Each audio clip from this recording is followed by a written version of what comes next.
Global পয়েন্টের পক্ষ থেকে আপনাদের সবাইকে স্বাগত। মধ্যপ্রাচ্যের চলমান পরিস্থিতি ধীরে ধীরে এমন এক বাস্তবতার দিকে এগোচ্ছে যা বিশেষজ্ঞদের মতে অঞ্চলটির জন্য নতুন ধরনের ঝুঁকি তৈরি করতে পারে।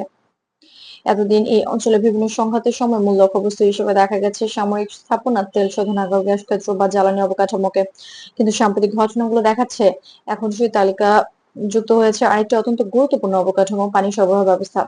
সম্প্রতি বাহরাইন জানিয়েছে একটি ডেসলিনেশন প্ল্যান্টে ড্রোনের মাধ্যমে সংঘটিত একটি ঘটনার কারণে স্থাপনাটির কিছু অবকাঠামোগত ক্ষতি হয়েছে। ডেসালিনেশন প্ল্যান্ট হলো এমন একটি স্থাপনা যেখানে সমুদ্রের লবণাক্ত পানি বিশুদ্ধ করে মানুষের ব্যবহার উপযোগী করা হয়। মধ্যপ্রাচ্যের বহু দেশে সেই প্রযুক্তির উপর নির্ভর করে কোটি কোটি মানুষের পানির চাহিদা পূরণ হয়েছে।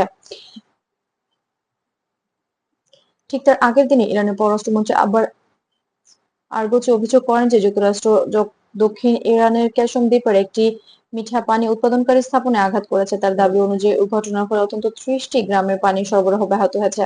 তবে আন্তর্জাতিক সংবাদ মাধ্যমের বিভিন্ন প্রতিবেদনে বলা হয়েছে এই ধরনের অভিযোগের ক্ষেত্রে অনেক সময় বিভিন্ন পক্ষের বক্তব্য আলাদা হতে পারে এবং বিষয়গুলো সাধারণত স্বাধীনভাবে যাচাই করার প্রক্রিয়া চলতে থাকে।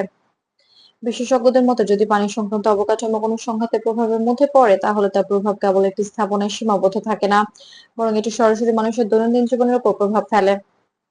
কারণ মধ্যপ্রাচ্য পৃথিবীর সবচেয়ে পানি সংকটপূর্ণ অঞ্চলগুলোর একটি। বিশ্ব ব্যাংক এবং জাতিসংঘ বিভিন্ন প্রতিবেদনে বলা হয়েছে এই অঞ্চলে অনেক দেশে প্রাকৃতিক মিঠা পানির উৎস খুব সীমিত। ফলে সৌদি আরব, সংযুক্ত আরব আমিরাত, কুয়েত, কাতার এবং বাহরাইনের মতো দেশগুলোতে পানযোগ্য পানির বড় অংশ আসে ডেসালিনেশন প্ল্যান্ট থেকে, অর্থাৎ সমুদ্রের পানি পরিশোধন করে তা ব্যবহারযোগ্য করা হয়। এ কারণে বিশ্লেষকরা বলছেন যদি কোনো কারণে এই ধরনের স্থাপনা ক্ষতিগ্রস্ত হয় তাহলে তা শুধু অবকাঠামোগত সমস্যা নয়, বরং জনজীবনের উপর বড় ধরনের প্রভাব ফেলতে পারে। অনেক সময় এমন পরিস্থিতিতে হাজার হাজার মানুষের পানি সরবরাহ সাময়িকভাবে ব্যাহত হওয়ার আশঙ্কা তৈরি হয়।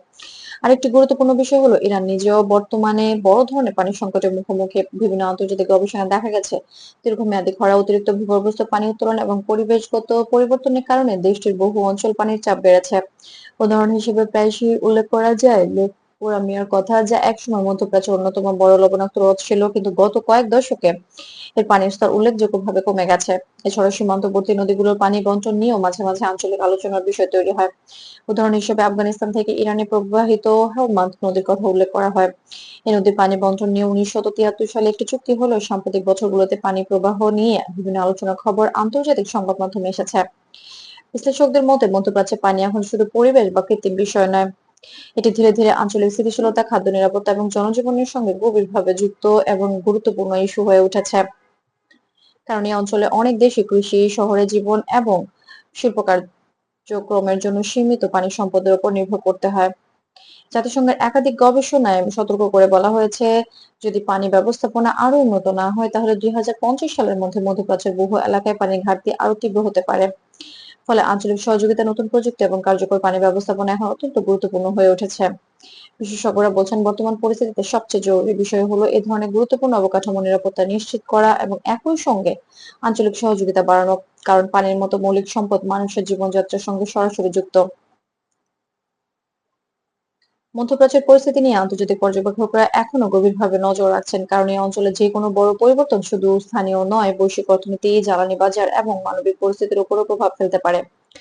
পরিস্থিতি কিভাবে এগোবে তা সময় বলে দেবে, তবে একটি বিষয় পরিষ্কার, মধ্যপ্রাচ্যে পানি এখন শুধু প্রাকৃতিক সম্পদ নয়, বরং জনজীবন, পরিবেশ এবং আঞ্চলিক স্থিতিশীলতার একটি গুরুত্বপূর্ণ অংশ হয়ে উঠেছে। গ্লোবাল পয়েন্টের সঙ্গে থাকার জন্য আপনাকে ধন্যবাদ। আন্তর্জাতিক গুরুত্বপূর্ণ বিষয়গুলো সহজভাবে জানতে আমাদের চ্যানেলটি সাবস্ক্রাইব করতে ভুলবেন না।